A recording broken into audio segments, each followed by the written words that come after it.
Kırgız'tın men деген жигиттер отырасыздар. Bu Kırgız деген ким? Kırgız деген Atlantik океанынан Тынч океанга чейин Кыргызга канат болгон 300 жыл түйүнөн башкарган ошонун урпактарыбыздан. Ошонун урпактары.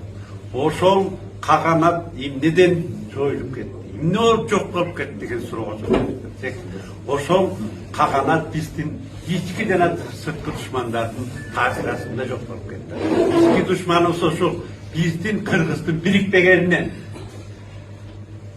Сырткы душманыбыз башкалар. Ошондуктан мына береки той маареке мен көрүп турбусу биздин ынтымагыбыз кайра келатканы өтө жакшы. Разы болуп атам. Ушул ынтымагыбыз кут болсун. Балким Кудай буйрса биздин ошол бабаларыбыз, аталарыбыз мурас кылган, бата алган, дуалар аткандар. Ушул элибиз ушундай болот.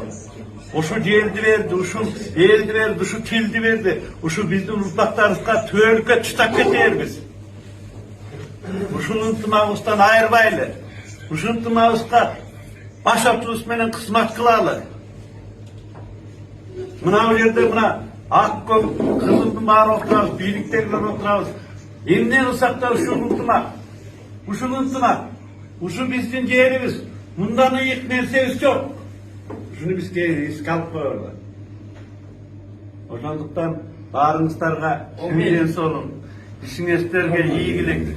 Ушундай тойлор боло берсин, ынтымагыбыз өсө берсин, Кыргызстаныбыз өсө берсин, Кыргызстанга кызмат кылган Алымбек Таткадай, Курманжан апабыздай, жана башка баатырлар туула берсин. Кем болбойлу, жок болбойлу, бар болойлу, баарыбызга ден соолук бар.